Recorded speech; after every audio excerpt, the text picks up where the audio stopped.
Hello, hello, hello. Welcome to Kernels of Truth, brought to you by Progress Kentucky. This week, we're going to be tracking the tragedy in Louisville. We're going to be joined by Cathy Hobart, the Frankfort lead for Moms Demand Action for Gun Sense in America, to discuss how this just finished General Assembly addressed guns and whether they did anything to make us safer. Really looking forward to that conversation.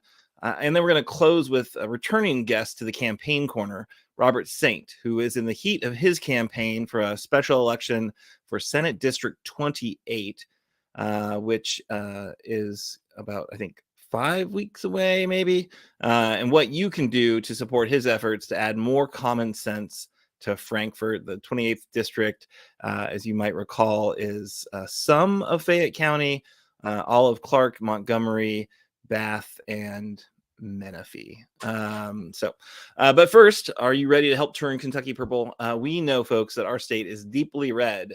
And with this super majority in the GOP that is committed to punching down on trans kids, making all abortions illegal, cutting taxes for the rich, and cutting services for the poor, if you want a Commonwealth that works for all of us, join Progress Kentucky and support our campaign to turn our Commonwealth purple. We're bright red now. We'd like to get to green, so we think purple is a realistic goal. Make a donation to our Secure Act Blue website. Help spread the word that we're tired of the GOP ignoring the needs of regular folks in Kentucky, and we think our Commonwealth is worth fighting for. And now we're going to check in with our co-hosts. Let us know who you are, where you are, and what does your protest sign say today? And you there on the internet, we want to see your sign too. There's a lot to protest right now. Put it in the chat while we're sharing ours. I'm Aaron. I'm coming to you from Chilesburg in lovely Lexington. My sign says, "Hey, Kentucky GOP, let's try banning assault rifles instead of books." Chris, are you there? Yeah. Hey, coming to you from Berea, Kentucky. And my protest sign says, "Support kids, not guns." Nice. Excellent.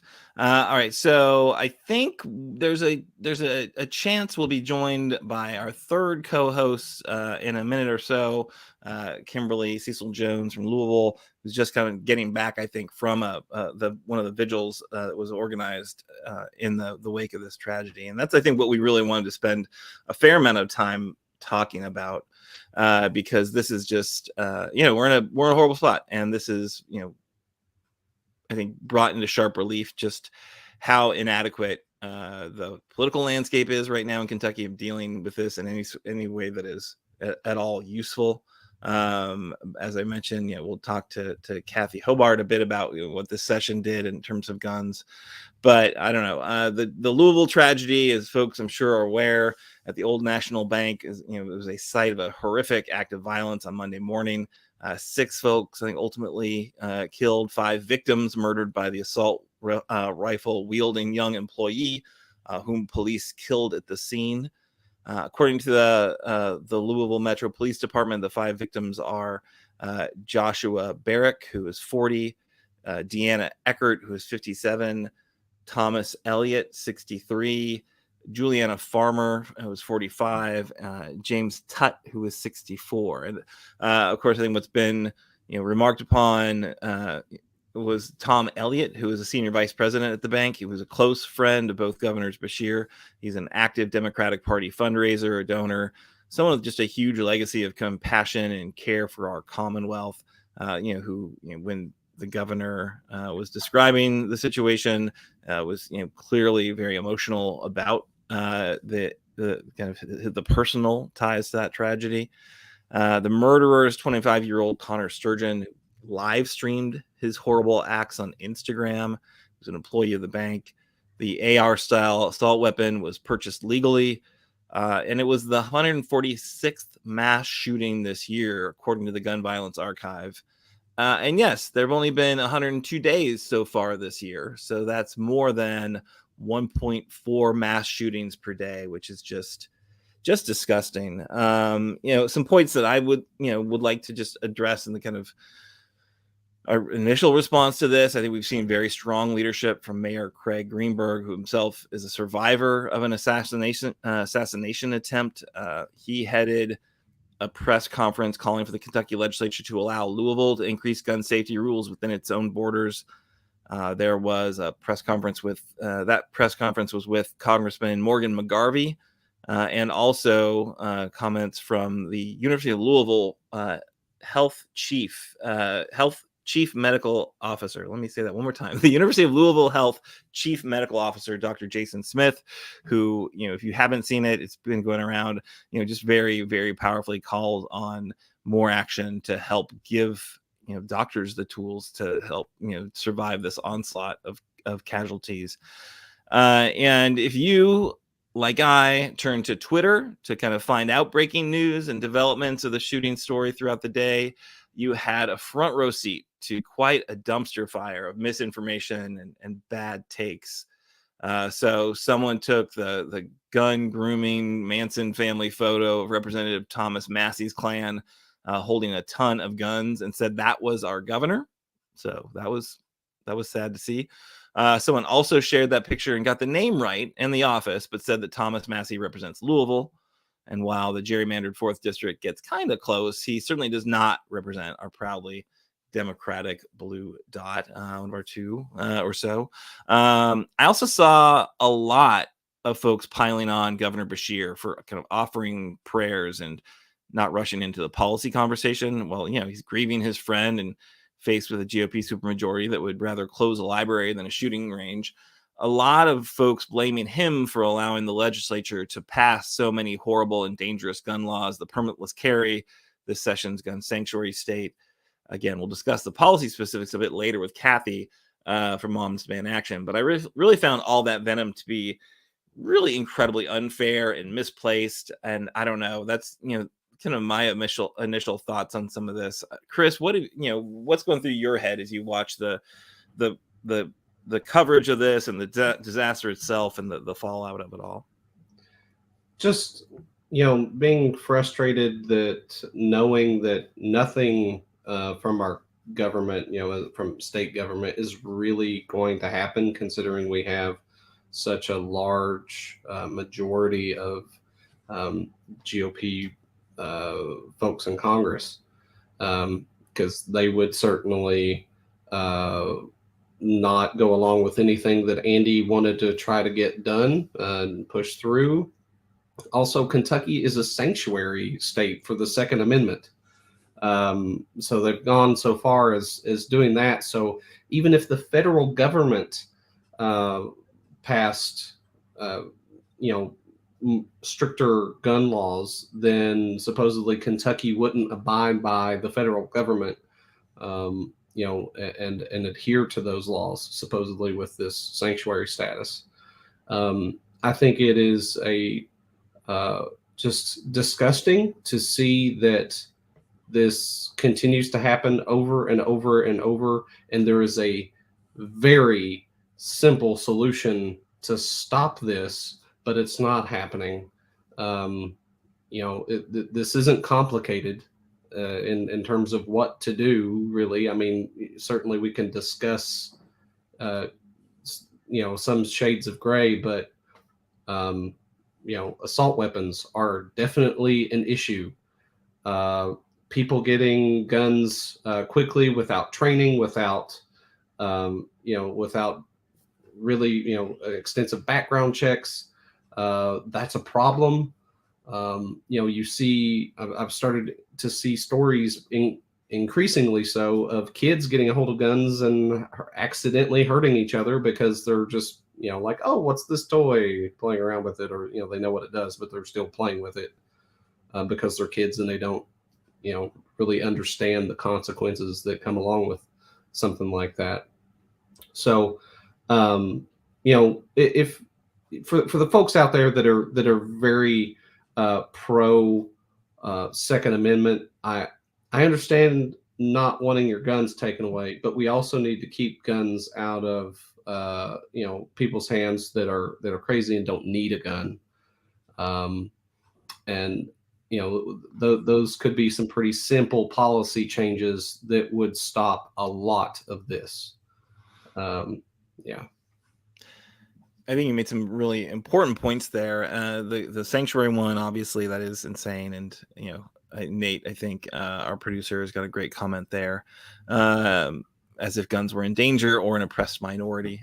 So the idea that federal gun laws are going to be ignored within our border is, it just goes to show I think the operating principle, organizing concept of the Republican Party is fear, right? So it's so wonderful to be able to use these events to stoke fear within your base, to say, oh, look, they're going to come and take your guns, when, because President Biden, I think, has acknowledged we need to reauthorize the assault weapons ban, right? It worked. I have a very hard time seeing how that happens, how that policy does change, because I think assault weapons have gone from a pretty fringe thing back when the first ban was in place to just being, they have sold so many guns, they've sold so many assault weapons, and it's been such a moneymaker for these gun manufacturers, and there's just you are awash in them, right? And so I think the number of people that would be directly impacted by that, and I guess you'd be able to manage it a few different ways, but I hope we are able to, because obviously every single, so many of these horrific mass shootings, hinge on having that type of a weapon to increase the body count. And I was very, very hopeful that we could see a day when that is, those weapons are no longer able to be bought by anyone who, walks in off the street. But it's terrifying to think that, the GOP would we saw what the rank and file was willing to do over an election they were told was stolen. Can you imagine what they would do if, they actually saw that their guns that they revere and far more than children were being threatened, right? Oh, it would be mass hysteria by them. I mean, they would probably truly go into their little groups and start bunkering down and be like, I'm gonna shoot anybody that comes in here. I mean, yeah, and you can bring them onto the floor of the State House, right? So or bring them into the gallery of the State House because you can in Kentucky. It'd be very interesting to see that process. Looks like we do have our second co-host, the wonderful Kimberly Cecil Jones. Welcome. How are you? A little sad. No, a lot sad.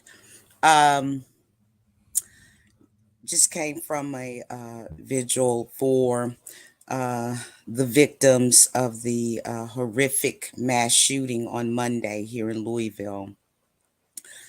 And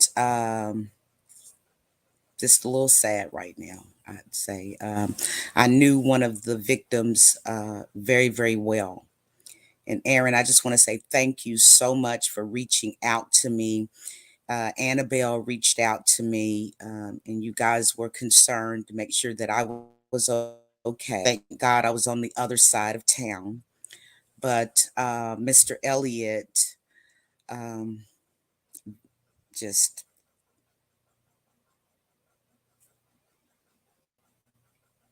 a good man. Very, very good. And by all accounts, this sounds like he was just a wonderful human and had clearly done a lot for, our side of the aisle, right? Our party, but, just done a lot for his community and a lot for the state, politics aside. And so, yeah, Kimberly, I'm so sorry. I wondered if you knew him, but I'm so sorry that you're going through that too. And this, again, I think that's what we're seeing, right? Is so many humans are affected by gun violence. And there's just a recent poll that showed, like 20% of Americans are like affected, like directly, like one step removed, because we are just so awash in these guns. So safe. Clearly, we're clearly a safe society because we got so many guns, right? That's the argument. That's why we want guns, is to keep us safe. But good God, how can you look at these numbers? How can you look at these, the body counts and look at the mass shootings and go, oh yeah, we're so sick. It flies in the face of reason. They're ridiculous arguments that are being made. And, it's like the Onion headline, right? Like, can't believe that this happened again. And the only nation that, hasn't figured out how to stop it from happening, right? The game plans are there. We've seen some wonderful comments about things that could be done. So many, like, just, it doesn't have to be one thing, right? It's like many things, like roadblock, just speed bumps to slow down the ability for guns to speed into our communities and make it a lot, more. So you have to be super responsible to have one, to get one, to keep one. It's like if we have to go through some pretty significant steps for, have car insurance, right? What if we had to have what if you had to have gun insurance? And I think I love that approach. Lots of rules on, and regulations on women's wombs, not so many on guns. Willie's got some great comments there, that we're the only advanced nation with our average age of death going down despite the old living longer, because dead kids are lowering the average, right? So just tragic for sure. So this is an issue that we all care passionately about. I think that it's very interesting to watch what's happening here in Kentucky, because what are we, like a week behind Nashville, who had their own mass shooting, and then the chain of events that were triggered in Tennessee are just astounding, right? And it's like amazing stories to watch what's happened, how the GOP responded, how the activists responded, how the activist lawmakers responded, how the GOP responded. Like the chain of events and stories that have gone from that mass shooting in Nashville is just astounding. And it is like some amazing history that we're watching, and I'm so excited to hear that the second lawmaker has now been returned to the chamber by their constituencies, and it's absolutely I don't know, like it gives me some hope. Obviously, Tennessee and Kentucky are very similar in the GOP supermajorities, right? They don't have a Republican governor who is. They have a Republican governor. They don't have a Democratic governor. But the fact that the GOP does whatever the heck it wants is certainly similar, right? And it would. What I also thought was interesting, CNN did a story about this, that the governor of Tennessee was also personally affected. One of the victims of that shooting was a friend of his wife and was going to be coming over for dinner that night. Like just insane, right? So you would imagine that type of personal connection would motivate action. It didn't in Tennessee, from the Republicans. But how the Democrats responded, I think, was very instructive. We're not in session right now, so it's not the same type of ability to protest for action and for change. But I would be very interested in hear my co-host thoughts on what's the right action? Like how should we be responding to this tragedy? How should we be demanding action? What's the right way? So we're seeing some comments, some ideas in the comments. And the idea of a special session that the governor could call, I think it would be very interesting to see that happen. I think Governor Beshear is a political realist, right? So he is, he's allowed some bills that I don't think he really likes at all to go into law without his signature, without the kind of performative veto, because he just doesn't want to give ammunition, that's not a great word, like fodder to the Republican attacks that are going to be coming his way for his reelection, right? But I don't know, guys, what do you think? How should we be responding to this? Kimberly, do you want to go first? First of all, I'd like to say thank you to Willie Carver. I affectionately call him LL Cool C. And Miss Cathy Hobart Spicer and Alex Burling. I just want to say thank you so much. And also, I think at this time,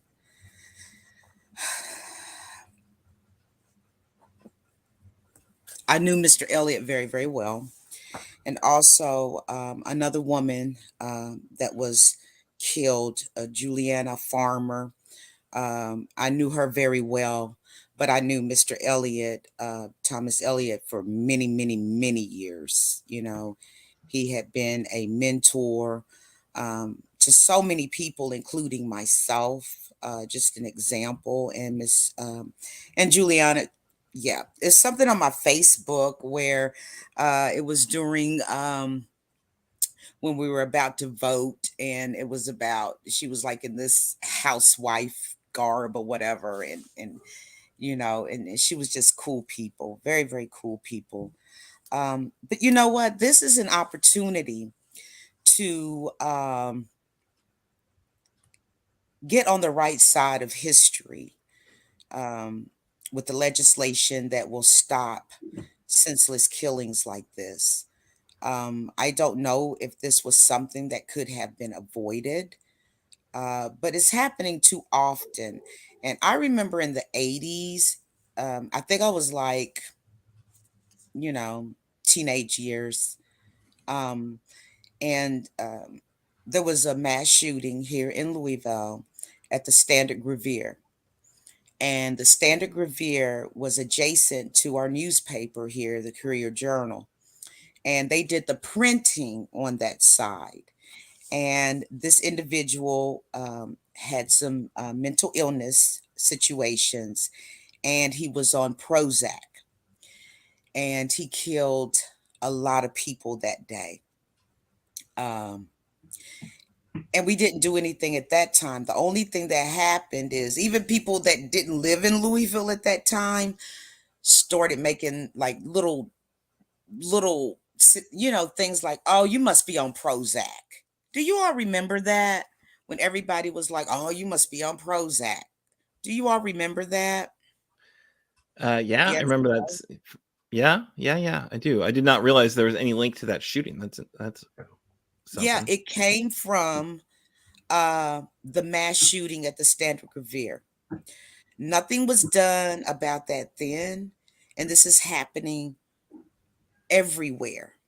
But you know, when you're looking at TV or you're on social media, oh, you know, Nashville, that's there. Oh, Florida, that's there. Oh, Columbine, that's way up there. And you really don't think to yourself that it could happen to you. But I'm glad that I have a governor, you have a governor that is um, the party, the chief of the state, Andy Bashir, that actually cares and has compassion. And I know that he will do everything in his power to make sure that no one has to go through this again. But in order to do that, if people didn't ever feel inclined to vote or to vote another way, this is the time to do it, because it's not about Republican, it's not about Democrat or Independent or Green Party. Heck, they probably start with the Alien Party. But I will tell you, something has to be done. You know, the other individuals, I don't know if they were Democrats or Republicans, and it really doesn't matter to me. They got up, maybe did a devotional. I don't know. I know Mr. Elliott probably did. I know that for a fact. You know, took a shower, shaved, had breakfast, probably coffee, some toast or some oatmeal, and got dressed and got in their car. And he liked talk radio and went to work and had a meeting like business as usual, having no idea that they would not make it home to their loved ones. So something has to be done because it will happen again. Amen. Yeah, absolutely.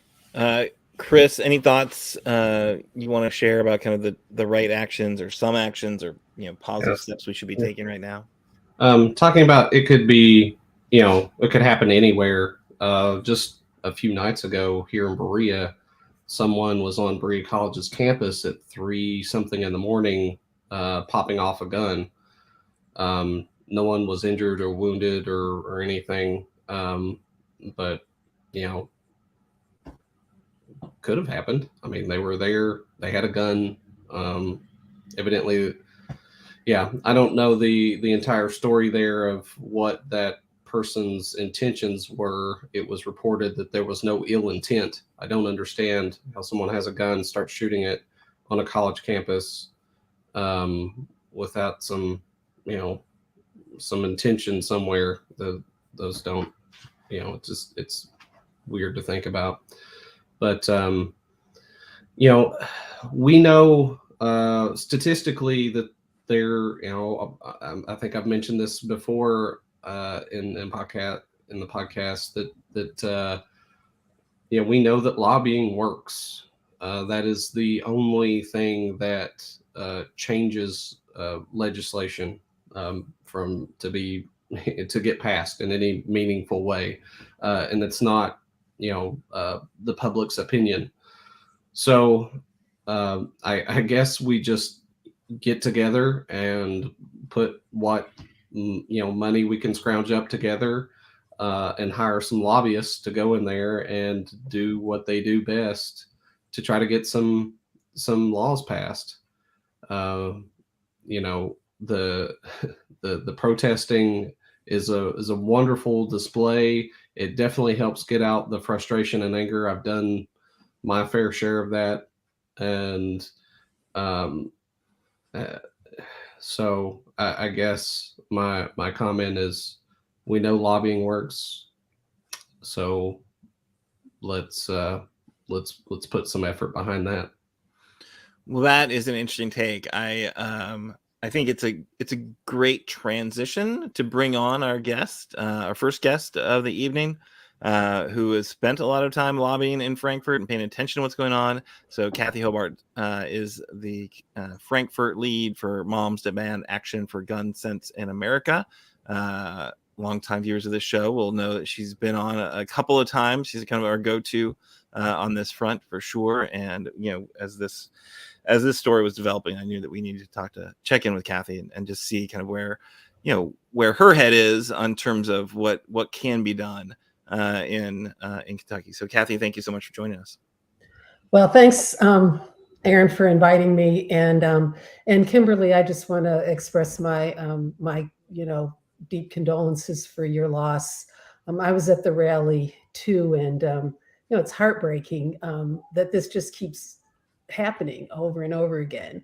And people are like, how could this happen in Louisville? Well, how could it not happen in Louisville? We've sold more guns in Kentucky since the pandemic than practically any other state.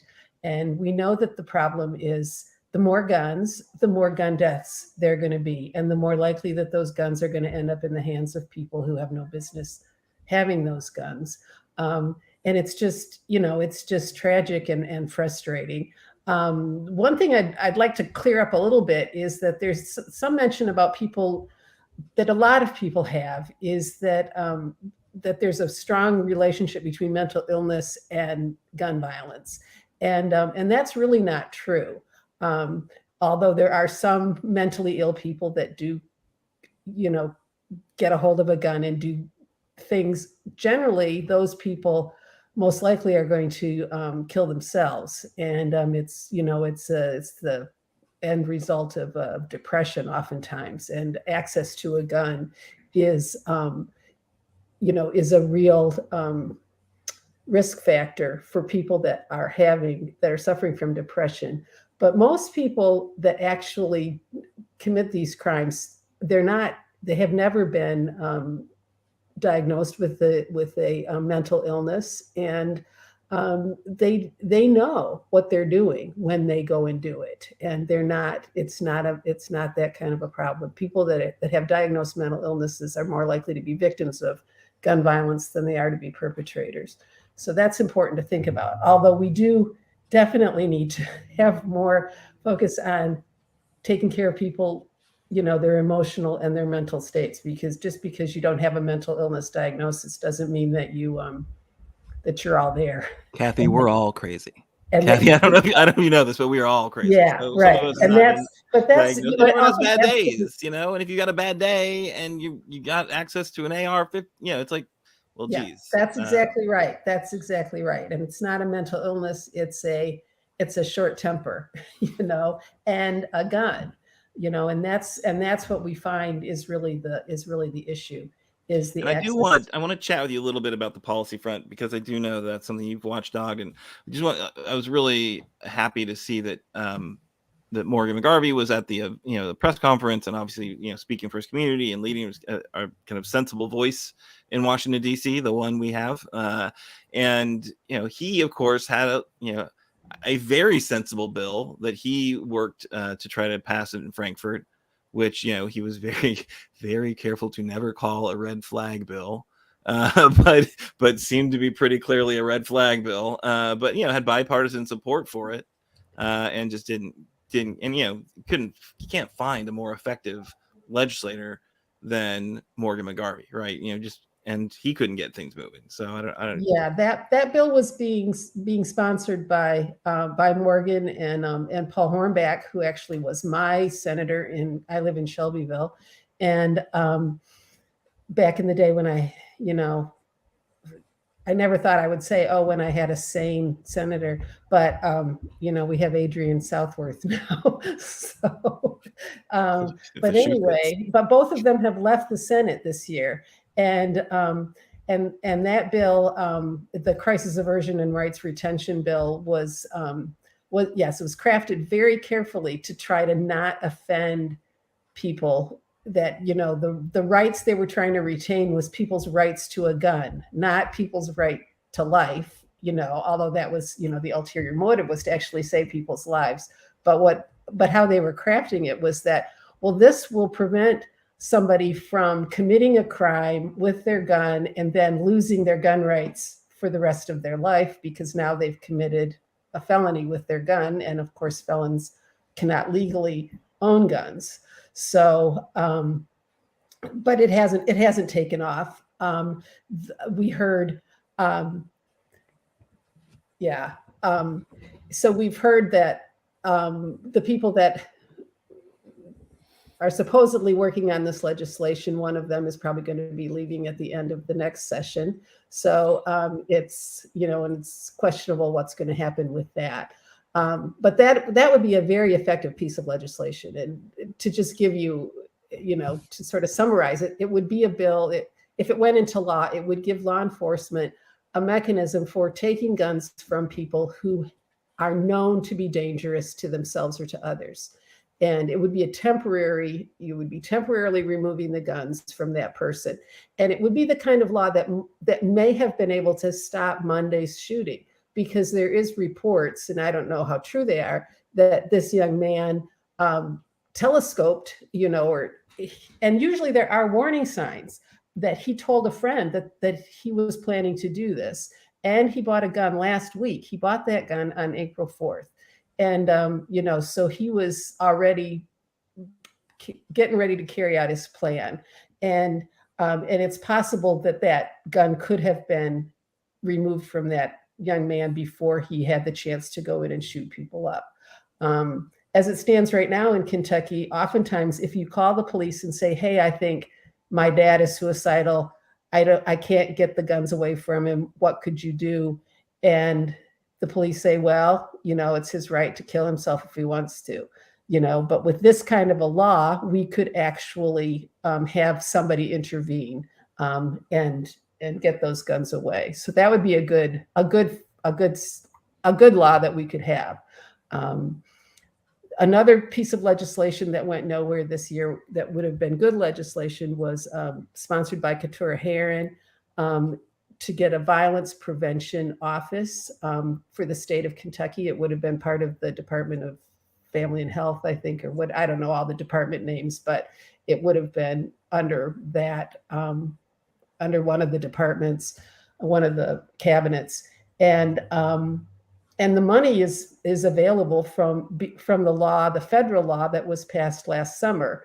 There was federal money that was earmarked for violence prevention in every state. All you've got to do is establish a way to get the monies.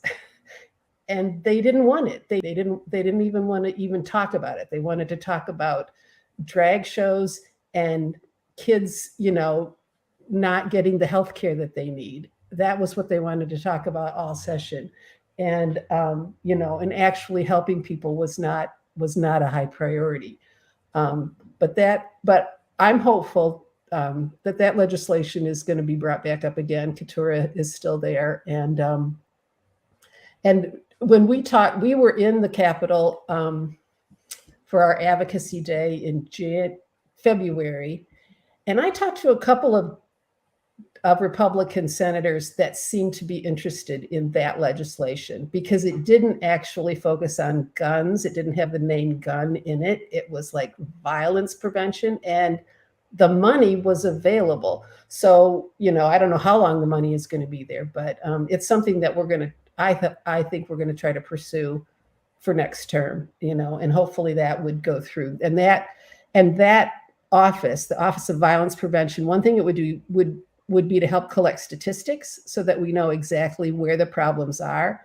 Because, the mass shootings, like what happened on Monday, they get all the splash in the newspapers and on the, on TV, but it's the suicides that are the biggest bulk of gun deaths in this state. About 2/3 of all people that die by gun, it's because they've committed suicide.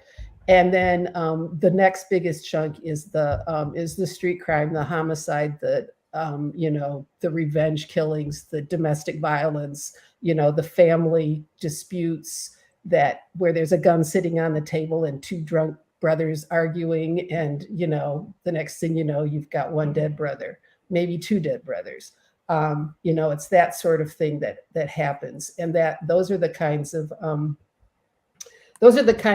of violence that really happens day to day, and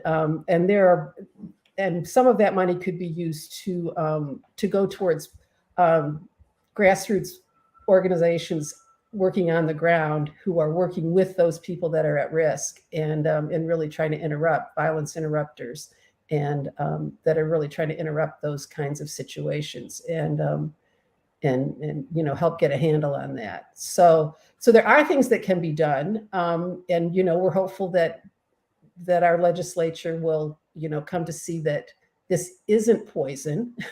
They'll just say, oh, we have a Second Amendment right, we can't talk about this. Well, that's just BS. The Second Amendment is so misunderstood by. Show me your well-regulated militia, Yeah, and then right. Then you can get your AR-15, right? Yeah, so you can join up. And oh yeah, that was heartbreaking. That picture right there. I was sitting very close to that young woman. She was just very torn up, And this is the kind of thing that we have day to day to day. It's not just the people that are actually shot, but it's the terror of that this could happen to me at my school, at my work, when I go to the grocery store, when I go to church, anytime you go anywhere, there's that lurking fear that this could happen here and now. I was in the post office the other day, and there was a guy he was like going ballistic because they didn't deliver his package or something. And I thought, oh my God, I hope he does not have a gun in his pocket, because this guy is so mad. And he apparently didn't have a gun, or at least he didn't use it if he did. But, it's just that fear, and we don't have to live like this. We just don't. That fear, I think, is a very rational response to some of these situations, right? The fear the Republicans use to fire up their base, I think, is outrageous. And I think it stops so much progress. As you said, Cathy, there are people who would be open to some things, but I think they truly are afraid of, because they're so gerrymandered here in Kentucky, right? Our districts are so gerrymandered. The only thing they need to worry about is an attack from the right. That's the. I don't know how they can get anybody more to the right of some of these people. I mean, they would be pulling them out of hell to get them. They're probably not going to help you out on your agenda, no matter how rational and reasonable it is, Cathy. Right? Yeah. Yeah. I guess one thing that, before I turn my co-host, we had this conversation, looking at what's happened in Nashville, and obviously Nashville didn't actually, the violent act precipitated the kind of outrage and the organizing and the the amazing lawmakers that we now know of that we probably wouldn't have known of before, but for. They haven't passed a law. They haven't changed a law, right? So what do you think it's going to take in Kentucky to, you've got what sounds like a very reasonable kind of agenda. What's your experience trying to advance that agenda in Kentucky, and what do we need to do about it? Well, I think, I think that like paid lobbyists are probably good, but I find that just the more and more and more people that go and just go up there and get in their face constantly, eventually, well, who knows what they're going to do eventually. I mean, they were being screamed at constantly all session and they didn't care. But the other thing is we have to get different legislators. I mean, we have to, the people that we have up there right now are not going to change, very unlikely to change, so we have to figure out a way to get different people that will do different things, and not from the right. Yeah, that's a good point. But elections have consequences, and this is the consequence of our election. And I think too many people in Kentucky don't understand the connection between who they vote for or don't vote for, because a lot of people don't vote, and what happens in this state, why they don't have the things that they would like to have, why they don't have better schools, why they don't have, freedom from fear, why they don't have, dental and vision now, because, somebody in Frankfort decided you don't deserve it. Like, I mean, it makes no sense, And so I think we have to really somehow get more to the people. And I know that, this podcast or this live stream, it goes out to, just a few, but, we have to figure out how to reach more dozens people. Cathy. Yeah. Dozens. Yeah. Dozens. Okay. But, we've got to figure out a way to get it out to more people, Everyone share the podcast, share the live stream, share Cathy's very reasonable and eminent. How could you argue with Cathy? Like, she just brought the most sensible things we should be doing in Frankfort that they're not doing. Doug, you're right. We need to fire them. All right. Kimberly, any thoughts or you want to share with Cathy or questions you have for her? I just think that, just having common sense gun laws is what we need. And I think a lot of this would clear up. And I'm on board with everything that Cathy is talking about because it's way overdue. I can't believe that we even live in a country that we have to go through all of this. Like, it's so asinine and just, it's very traumatizing. Yeah. It's very, very traumatizing. And I feel like this. We need those gun laws. And also there's a lot of guns out here on the streets. Okay. Illegal guns. And I've always said to myself, if we can find bin Laden, we can find, the people that are pushing, illegal guns as well for nefarious acts. So I just keep doing what you're doing, Cathy. You have my full support, 100, 150, 200% or more. If there's anything that I'm willing to do. You want to head up her campaign to take on Adrian Southworth? That's a suggestion in the comments. I'm here for it. No, that's not going to be me. I don't want to go up there and subject myself to that kind of treatment. I mean, and the weird thing is that she's been ostracized by her own party. Her office is in the Democratic wing of the I mean, imagine that your party has put you as the only Republican in the same hallway with the Democrats. Yeah, they're not a fan. They're not a fan of her. She does not play by their rules. And they've got pretty significant rules there, right? Yeah. Chris, any final thoughts or questions for Cathy? We do need to move on to our next guest, but I know you've got some ideas. I'll just say thank you so much for what you do, and please keep it up for us and tell us all how we can support you in this effort. Okay, well, what you got to do is text READY to 64433, and you can join Moms Demand Action for Gun Sense in America. And we take anybody who has gun sense. We're called Moms Demand Action, but we are mothers and others. And, anybody's welcome. And there are many, many things that people can do. You don't have to get, super involved. There's things that you can do. They'll text you and tell you there's a bill coming up. Contact your senator, contact your representative. Well, mine is Thomas Massey. We've seen his picture up there several times, but I still keep telling him, that he's an asshole, because he is. And I hope I'm not offending people. This is early evening. There's children watching. And you don't know when people are going to listen to the podcast. It might be the morning, and they just heard you call Thomas Massey an asshole. Yeah. They might be clutching their pearls right now. So anyway, but 64433. And, and we have our advocacy day when they're in session. We go up there and advocate quite a bit, and we're always looking for more people. We want to get a big crowd up there. So, so that's a sort of a one-time thing that happens every time during the session at some point. And then there's all kinds of other ways to get involved too. So, so thanks everybody for listening and being supportive.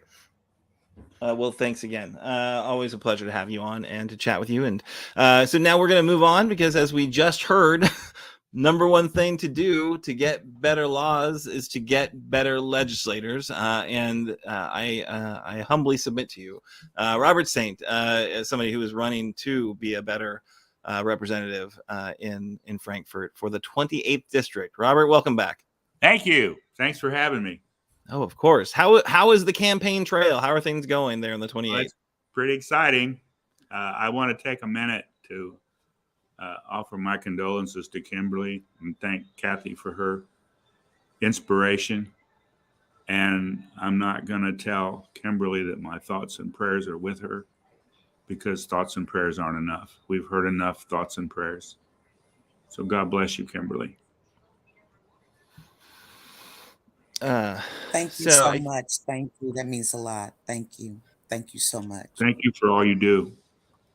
So tell me, Robert, how is this affecting is this something that's going to affect your message? I know that, the 28th district and some of those rural counties, I'm sure guns are seen as this like kind of sacrosanct, but what does this make you want to do when you get to Frankfort? Well, thanks you. When I get to Frankfort, this is going to be one of my top priorities. But until I get to Frankfort, I'm going to stay out of the gun issue, because it'll cost me the election. We have people here that wear guns into Walmart and they let them. Guns. My two opponents, their platform is support the police, pro forced birth, and guns. That's it.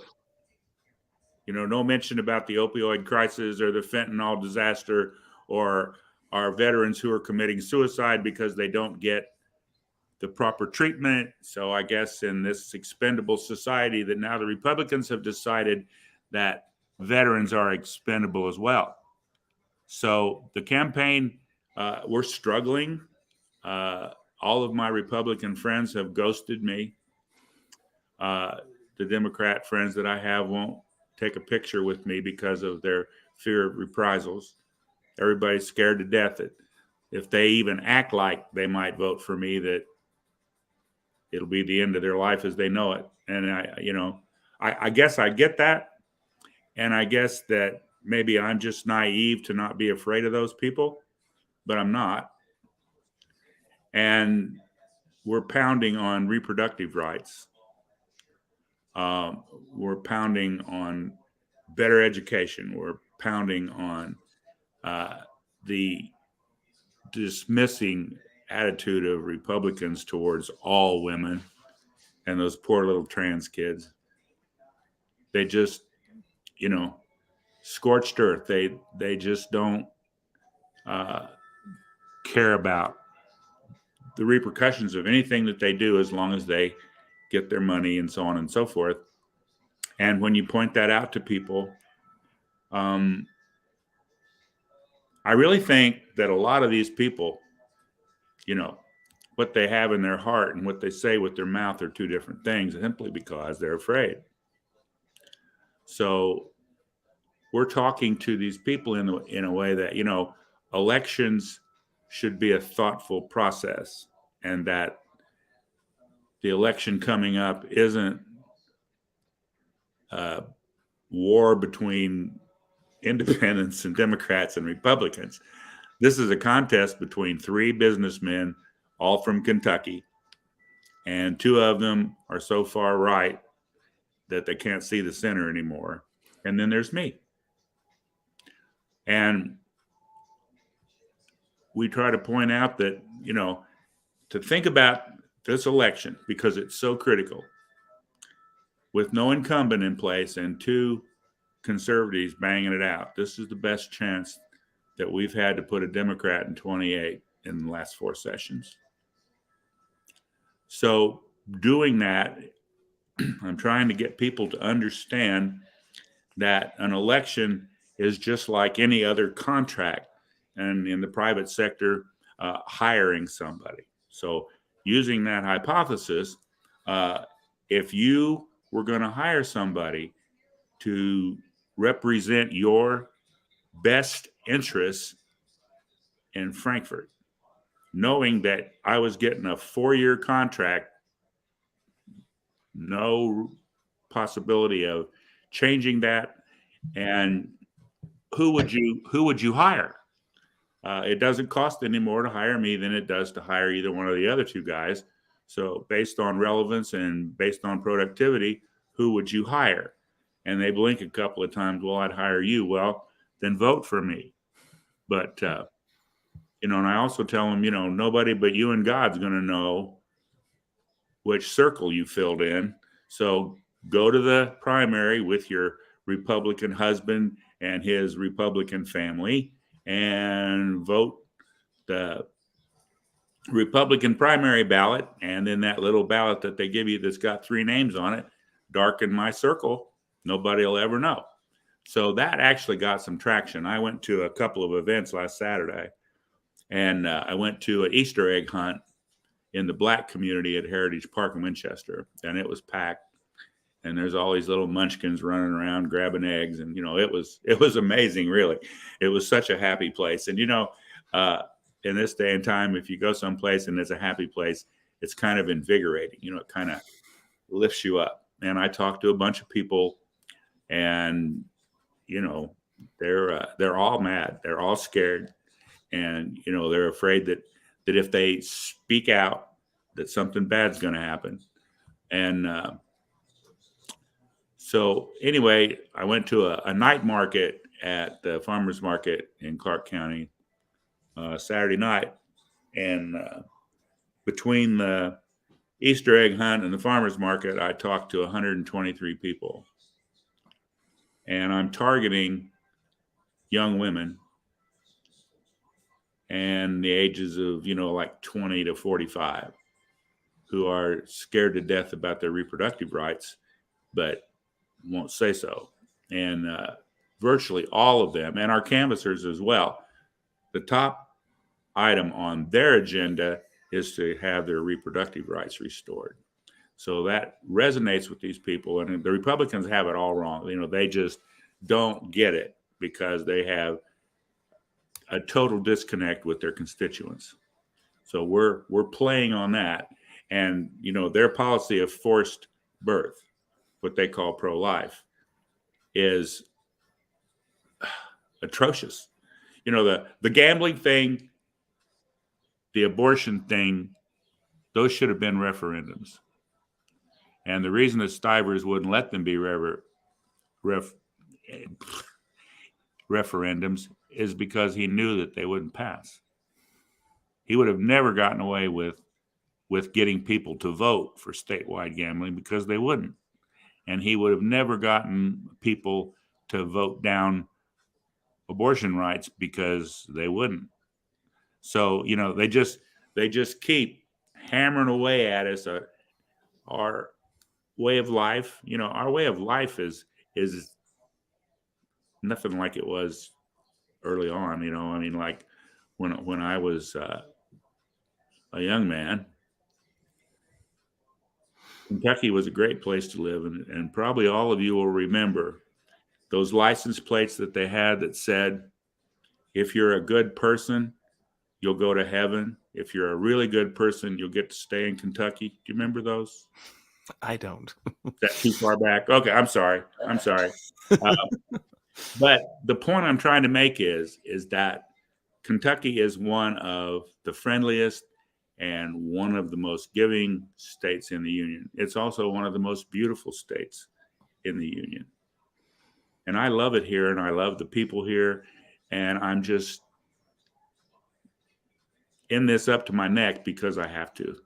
Well, I think that's really clear, and I think that's really important, and I think that's something that people are going to hear, and it's going to resonate with them, Robert. So, we've got, I think, 32 days between now and the election, and I think I'm seeing in the comments people are writing postcards for you. I don't know if I've mentioned this to you, but I am in the 28th district, so I am more than happy to go knock doors, especially if you can get me the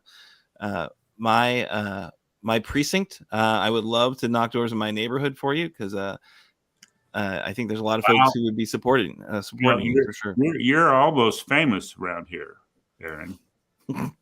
Seriously. I am amazed at how many people know who you are and who Kimberly is. They know who these people are. And the only way they could know that is that they must watch you.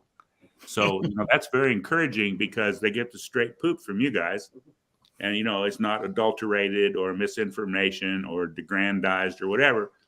So when you guys talk, people listen. And it's the people that need to listen that don't listen.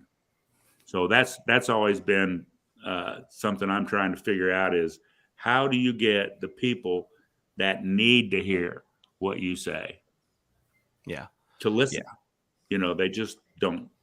I mean, it's tough, right? Because it's a primary, for the Republicans. They've got a competitive governor's race. They're throwing a bunch of money at. But, I think that your point is really well taken, that there are two conservative options on that ballot against you.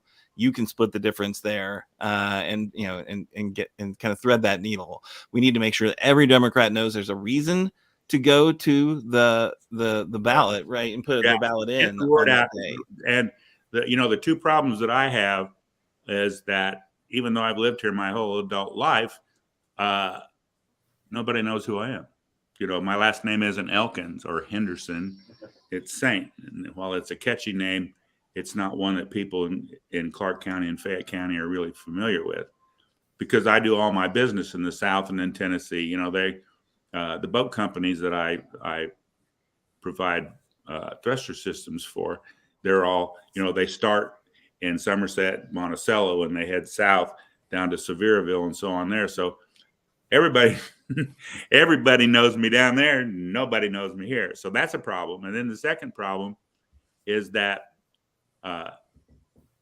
we're not getting any money. We got some money in starting out, and I managed to collect $5,500 from my customers down south, some of them in Florida, some of them in Georgia. And they were, right away, boy, they jumped on and they gave us money. And now it dribbles in and, $5 and $10. And so we haven't collected $10,000 yet. So we are way, way behind. My wife and I have kicked in more than that. And we want to win this. It's important. And the other thing, it takes all of us. My wife, that's my wife. She said, it takes all of us. But the deal is that we have to win this, because we got an email from a lovely woman in Owensville last night. Her name's Sarah. Well, I shouldn't say her name.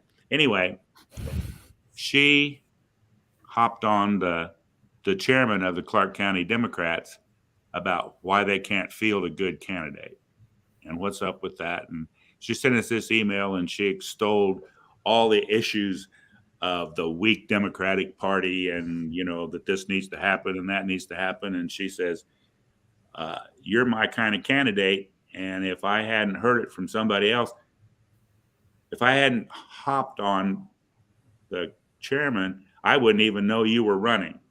So it appears that even though everybody says, yeah, we want you to win, that they don't circulate the information. So Karen Summers and Henry knows that this is going on, but people in Mount Sterling know that it's going on, and nobody else. So they're not canvassing, they're not promoting, they're just not. So being a Democratic candidate these days, especially for a significant office, is a do-it-yourself project. So my wife and I are both DIY people. So, well, that's great. Yeah, I mean, I think it's an all-out sprint from here on, and anything you can do to get your name out there, get your face out there, it's going to pay dividends. We will absolutely keep sharing your information. We'll put it out on our, our Facebook page and our Twitter, so the folks who follow us know. There's your Act Blue link. Please, folks, if you just heard, Robert needs money. It takes money to win a race. You got to have some digital. You got to have some printing. You've got to, yeah. The Elkins guy inherited Ralph Alvaroto's war chest, and I'm told that it was over 100,000. And today they put up a billboard sign right in the middle of town that shows his ugly face and says, "I'm a conservative." And I said, "No shit." Chris knows the power of a billboard. One well-placed billboard. I'm a conservative. And wait a minute, did he say his ugly face? Did I hear that correctly? It's painful. No, Elkins is not attractive. That is that he's got this huge billboard, and it's got this huge image of him, and it says, "Vote for me. I'm a conservative." I'm a hunter and a fisherman, and I'm pro-life, and I back the police. And I'm thinking to myself, gee, how would being a hunter and a fisherman benefit the people of Kentucky? And I haven't a clue. So that's what Robert got. That's all he's got. Something that beat me in the primary that I had against Jeff Young. It was a low information campaign. Not a lot of newspapers were covering us because they were afraid of Jeff because he's very litigious about anything. And I was running on a shoestring budget, and I chose to go digital ads over mail pieces. And then Jeff Young at the last moment took out a huge loan and sent out a last minute mailer. And that's what did me in. He beat me by 3%. So you're in a low information campaign, especially in certain areas of your district. And so I would suggest that, that you try to get a last minute mailer out there to some of the people that that maybe you haven't been able to get a hold of yet. We're going to do that actually 2 weeks. So we're getting ready to mail out fundraiser invitations, and they're working feverishly on cards and door hangers, and we finally were able to procure some yard signs. So we got, I know a printer if you need anything. Okay, well, we got 500 yard signs coming. They're going to be ready tomorrow, and we've got 10 4-foot by 4-foot signs that I'm going to put up along the major highways. And basically that's all we can do. I don't think anybody's going to give us any money. We're inviting 150 people to the fundraiser, and Josh told us that probably 14% would show up. So to get 21 people to show up at the fundraiser, we got to invite 150. Can I say Tough something? work. It's tough work for sure. Thankless work. But I will say this: thank you for running. And we've gone long. I want to give Kimberly a chance to get her thoughts in before we need to wrap up. But Okay. First of all, Mr. Saint, it's a blessing. You have your wife helping you and, through this race. However, I'm a firm believer that it's not always about the money, because there's been a gazillion of people that have spent an enormous amount of money, Amy McGrath, and they didn't win. Right. Oh, I know. It's about who you can connect to. If it were me and I was on your campaign, this is what I would tell you. I would tell you, number one, find out where Colonel Pamela Stevenson is going to be anywhere near your area. She is a constituent favorite. Okay? Oh, I know. We went to see her. She's amazing. She's like my big sister. Okay. Oh, cool. She calls me her little sister, even though I'm much, much taller than her. Okay. Yeah. You don't have to be very tall to be taller than her. Not saying much. Yeah. Number two, you need to find out where Andy is, and you need to be where Andy is. I Do must you have Andy pictures of repelled. yourself with Andy? We have Jacqueline calling. Jacqueline's coming to the fundraiser, and Reggie Thomas, and maybe Rocky. But we've not been able to Talking about going to wherever the governor is. You need to have your do you have a picture with the governor? We do. Yeah, we do. You need to be putting that picture out there. Our governor is like the fan favorite and the number one Democratic governor in the country. Okay. And the only reason why I say this, like, what does Kim know? Well, twice, I love it. Twice, I was on the communications team. I was a staffer for Hillary Clinton for president. Wow. And that's my jam, is communications for political campaigns. That's my jam.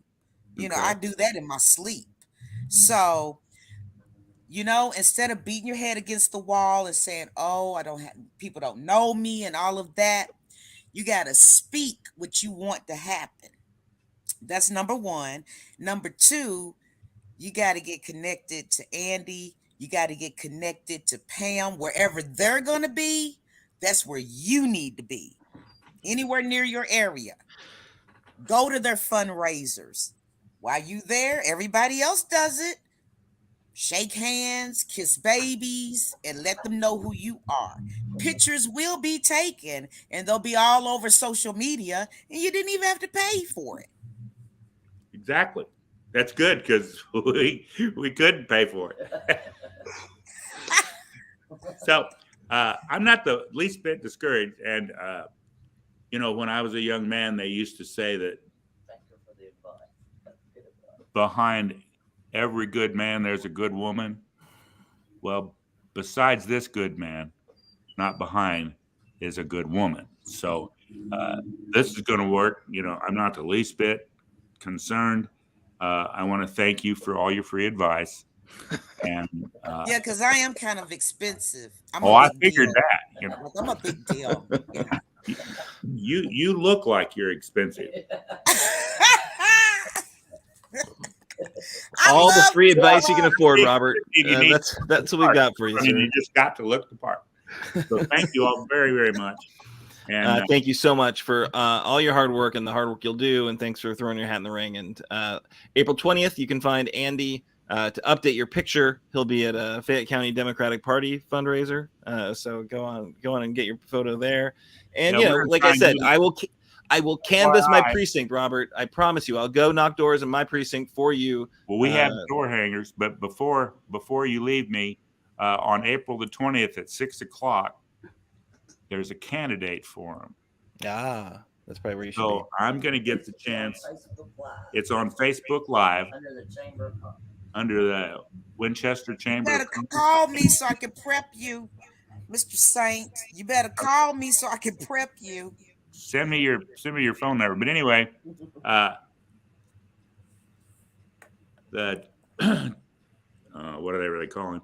The head of the BCTC campus is going to be the moderator. He lives 4 doors down from me, and there wasn't going to be a forum for candidates because due to the accelerated election deal, and somehow he worked it out. So I'm going to get to do that come to Jesus speech while they're sitting there going. I mean, you don't have much to talk about if you only have 3 things on your platform. I mean, you know, like I said, I'm not feeling the love from those Christians. So yeah, maybe they'll share how much they, you know, want to beat up on trans kids. I'll put my number in the chat. I put my number in the private chat. Oh, cool. Thank you so much, all of you. Of course. All right, everyone. Thanks so much. We're gonna need to move on because we've gone long. We've had some wonderful guests. We've had some wonderful conversation and some fantastic comments in the chat. So thanks for everyone, Alex and others, for sharing your ideas and just being a part of this community for sure. And I did want to apologize to anyone that I did offend earlier when I called myself a word that I guess I should not have used. But at any rate, y'all, Kimberly, are you able to close us out? Yes, sir, I sure can. Well, how about this? Progress Kentucky is a nonprofit organization registered with the Kentucky Secretary of State and organized as a 501c4. We are affiliated with the Indivisible Project, the Commonwealth Alliance Voter Engagement, known as CAVE, and we are also proud members of the Forward Kentucky Network. Progress Kentucky's goal is to educate, organize, increase voter turnout, and advance a progressive agenda through civic engagement. Make sure to join us next week when we'll be joined by Sierra Enlow, who is running for Agricultural Commissioner, one of the statewide constitutional offices that will be decided by the May 16th primary date, and then ultimately on November the 7th. Production of episode 107 this evening was by Annabelle Nagel. And thank you, Nate, for the theme song. You can find more information and music at natosongs.com. And that's NATO songs.com.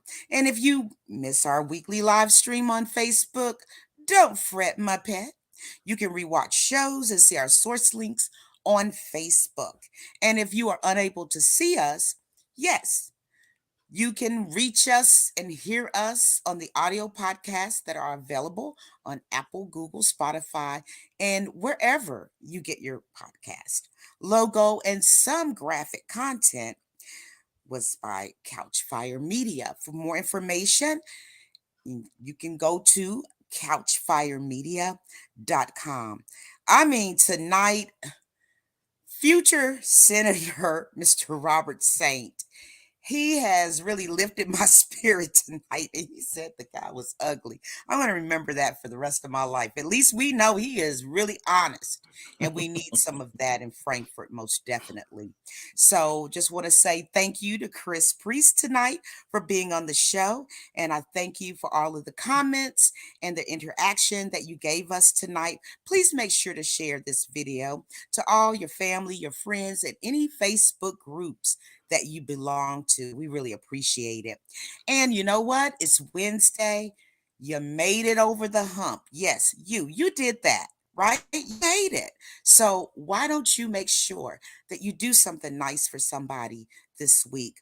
Not only will it make you feel good, it'll make them feel great. So we'll be back next week, same bat channel, same bat time. Until then, have a great week.